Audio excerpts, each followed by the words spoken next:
ভেনেজুয়েলায় আঘাত হানা শতাব্দীর সবচেয়ে ভয়াবহ ভূমিকম্পের পর ধ্বংসস্তূপের নিচে আটকে পড়া প্রিয়জনদের জীবিত উদ্ধারে লড়াই চালাচ্ছে দেশটির সাধারণ মানুষ। সময় যত গড়াচ্ছে ততই ক্ষীণ হয়ে আসছে ধ্বংসস্তূপে আটকে পড়াদের বেঁচে থাকার আশা। দেশটির স্বাস্থ্যমন্ত্রী কার্লোস আলভারাডো জানিয়েছে, ভূমিকম্পে নিহতের সংখ্যা ১৮৮ থেকে ১ লাফে বেড়ে অন্তত ১৩৫ জন ছাড়িয়েছে। এছাড়া এই প্রলয়ঙ্কারী দুর্যোগে এই পর্যন্ত ১৫০০-এরও বেশি মানুষ আহত হয়েছেন। গত বুধবার ২৪ জুন রাতে মাত্র ১ মিনিটের ব্যবধানে আঘাত হানা ৭.২ ও ৭.৫ মাত্রার এই জোড়া ভূমিকম্পে উত্তর ভেনেজুয়েলার অসংখ্য বহুতল ভবন ধসে পড়েছে, ফেটে গেছে কিংবা বিপজ্জনকভাবে হেলে পড়েছে। এলাকাগুলোতে এখনও শক্তিশালী আফ্রাশক বা অনুকম্পন অনুভূত হয় উদ্ধার কাজে চরম আতঙ্ক ও প্রতিবন্ধকতা তৈরি হয়েছে। সবচেয়ে বেশি ক্ষতিগ্রস্ত কারাকাসের উত্তরের রাজ্য লা গুয়াইরাতে এক হৃদয় বিতরক পরিস্থিতি সৃষ্টি হয়েছে। সেখানকার ধসে পড়া একটি ভবনের নিচে আটকে পড়ে এক শিশু। ঘণ্টার পর ঘণ্টা বাঁচার জন্য কান্নাকাটি ও চিৎকার করলেও উপযুক্ত সরঞ্জামের অভাবে তাকে উদ্ধার করা যায়নি। পরবর্তীতে শিশুটি মারা যায়। এলাকার অন্য একটি ধ্বংসস্তূপের নিচে এখনও ৩ জনকে জীবিত অবস্থায় পাওয়া গেলেও বাসিন্দারা নিরুপায়, কারণ তাদের কাছে উদ্ধারের মতো কোনো ভারী সরঞ্জাম নেই। কারাকাসের ডোমিঙ্গো লুসিয়ানি হাসপাতালের এক চিকিৎসক নাম প্রকাশ না করার শর্তে জানিয়েছেন, অনেক শিশুকে অ্যাম্বুলেন্সে করে সম্পূর্ণ একা হাসপাতালে আনা হচ্ছে, যাদের কেউ কেউ শুধু নিজের নাম বলতে পারছে। পরিস্থিতি নিয়ন্ত্রণে আনতে অন্তর্বর্তীকালীন প্রেসিডেন্ট ডেলসি রদ্রিগেজ লা গুয়াইরার অঞ্চল পরিদর্শন করছেন।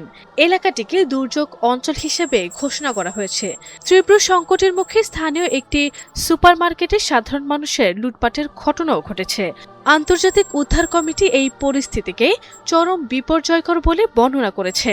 ভেনেজুয়েলার এই স্মরণকালের ভয়াবহ দুর্যোগের পাশে দাঁড়াতে সহায়তার হাত বাড়িয়ে দিয়েছে অনেক দেশ।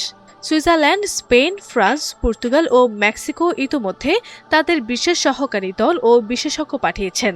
মার্কিন যুক্তরাষ্ট্রের পক্ষ থেকে জানানো হয়েছে, তারা দুটি যুদ্ধজাহাজ, পরিবহন বিমান ও হেলিকপ্টার মোতায়েন করার পাশাপাশি $১৫০ মিলিয়ন জরুরি সহায়তা তহবিল ঘোষণা করেছেন। মার্কিন প্রশাসন জানিয়েছে, তাদের এই সহায়তা হবে অত্যন্ত বড়, দ্রুত ও কার্যকর। এছাড়া চীন, ভারত, ব্রাজিল ও ইরানও সহায়তার আশ্বাস দিয়েছে। ক্যাথলিক খ্রিস্টানদের প্রধান ধর্মগুরু পোপ লিও চতুর্দশ ভেনেজুয়েলার জন্য প্রাথমিকভাবে €১,০০,০০০ সহায়তা পাঠিয়েছেন।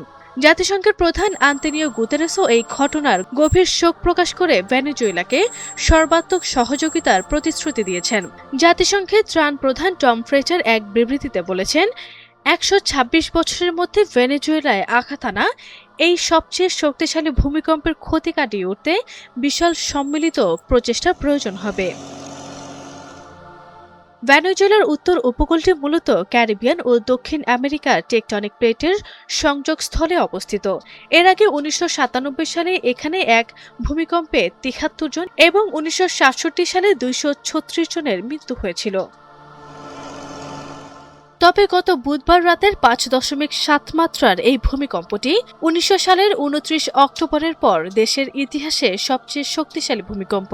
ভেনেজুয়েলার এই কম্পন প্রতিবেশী দেশ কলম্বিয়ার বোগোতা ও উত্তর ব্রাজিলের বেশ কয়েকটি শহরেও তীব্রভাবে অনুভূত হয়েছিল। আর ইসলাম হিমু, ANTV অনলাইন।